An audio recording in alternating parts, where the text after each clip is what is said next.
مرحبا متابعيني، وصفتنا اليوم وصفة الخبز الرهيب. طبعا كلش راح تستفادون منه، خبز عالي البروتين وصحي، بدون دقيق، بدون شوفان، بدون ألبان، بدون بيض. خبز عالي البروتين، مكونات كلش بسيطة وموجودة بكل بيت. أكيد جماعة السكر والدايت محتارين شلون يعوضون الخبز، فهذا الخبز كلش راح تستفادون منه. باعوا الهشاشة، باعوا أصدقائي، ما راح تتخيلون هذا الخبز من شنو. وإذا حبيت الطريقة تابعوني للأخير أصدقائي. نبدي بسم الله. عندنا كوب من العدس، طبعا أصغر كوب من أكواب الشاي، يمكن تقريبا 75 غرام. هذا راح نغسله وننقع ليلة كاملة، وبعد ما صفيناه وغسلناه خليناه بالخلاط، ويكون عندنا الخليط بهذا الشكل أصدقائي. وهذا الخليط نضيف بطرف الملعقة ملح، وعندنا هنا بطرف الملعقة بيكنج باودر. نخلطه طبعا، وهاي ملعقة مسح وحدة من الصفار. طبعا حبايبي اقسم بالله العظيم هذا الخبز طعمه كلش طيب، وبكل الوجبات يرغم، يعني تقدرون تاكلون منه وراح كلش تستفادون منه، وعالي البروتين بنفس الوقت. هسه حبايبي نتركه 5 دقائق يرتاح ونرجع لكم. حبايبي عندنا هنا الصاج، راح نخلي عليه قطرات من الزيت.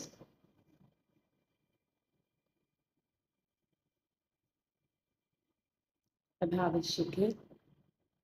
عندنا هنا الخليط بعد ال5 دقائق، لاحظوا شلون صار شوية ماسك عندنا. وهسه نخلي عليه كمون فد بطرف الملعقة، وإذا ما تحبون انتو عادي، بس احنا نحب الكمون.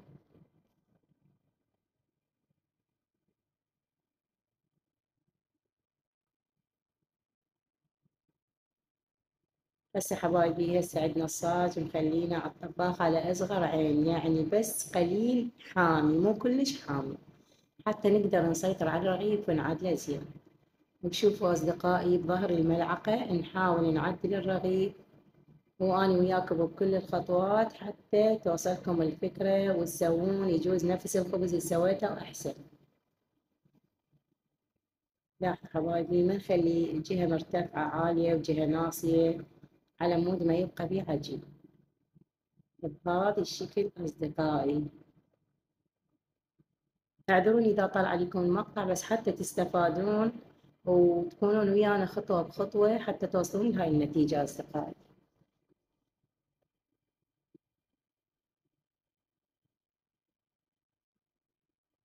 بصراحة أنا عندي شغل مال الأكل مال الدايت متعب. وهسه حبايبي بعد ما صار دقيقة ونص راح نقلب هذا أول رغيف، وعشان بدأ استوى يتفق عندنا.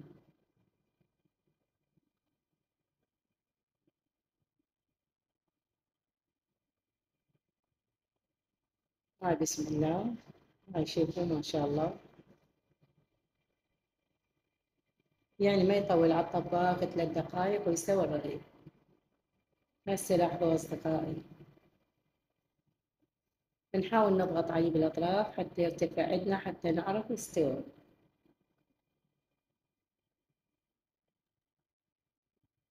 يعني أنا صورت لكم كل الخطوات حتى تستفادوا منها أصدقائي. وهاي لاحظوا بدأ يرتفع عندنا، هذا أول رغيف.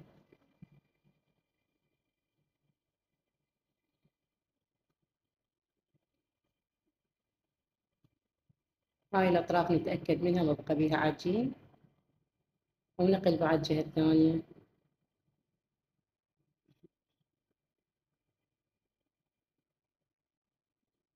هاي إذا تلاحظون بدأ يرتفع. حبايبي إذا تردون الرغيف مرتفع مثل العيش المصري أو مثل الصمون، إذا عندكم مايكروف تقدرون بهاي المرحلة تخلوه دقيقة ونص بالمايكروف، أو فرن حامي، يعني مسبقا قبل ما تشتغلون بالخبز حتى من يصل هاي المرحلة الفرن حامي، تخلوه بصينية الرغيف وتخلوه بالفرن، راح يبقى منتفخ عندكم بهذا الشكل، تقدرون تستخدمونه كصمون أو العيش المصري. شوفوا بهذا الشكل أصدقائي، بس أنا حبيت أريد يكون خبز، فما راح أخليه يرتفع ولا أخليه حيل كلش، هو صدق مستوي بس أنا أحبه هش. يعني كل رغيف عندكم إذا ردتوه يكون هش، أول ما يطلع من الصاج تخلون صحن وتغطوه بفد قطعة قماش حتى يبقى عندكم يعني الخبز رطب، ما يصير يعني خبز مجلد ويابس، يكون هش. وهذا الرغيف الثاني أصدقائي، وإذا ردتوه يقسم لا تغطوه لا بقماش ولا خلوه عادي، بس بالصحن وتركوه لما تكملون. بس أنا أحبه يكون خبز يعني شلون اللفة استفاد منه أو السندويش.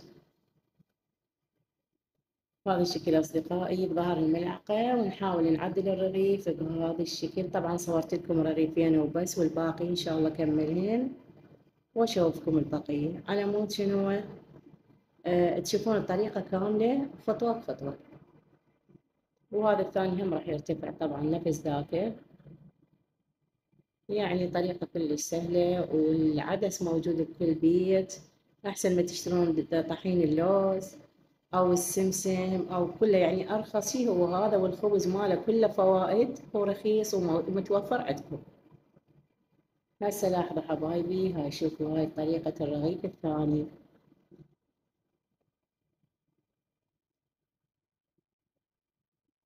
حبايبي لا تنسونا بدعمكم باللايك والاشتراك حتى يوصلكم كل شي جديد، وحتى استمر وياكم وانتم ان شاء الله تحسون بتعبنا وراح تستفادون من كل شي نقدمه لكم.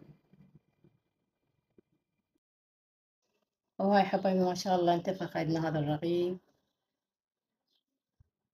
اتمنى تستفادون من طريقتي اصدقائي. طبعا ما قلت لكم قياس العدس، نفس الكوب اللي نقعنا به العدس نخلي كوب مي بعد ما تخلوه بالخلاط أصدقائي. أتمنى طريقتي تعجبكم حبايبي، وأتمنى ما طولت عليكم. وهاي عندنا ملعقة من اللبنة راح أسويها لفة أتريق بيها.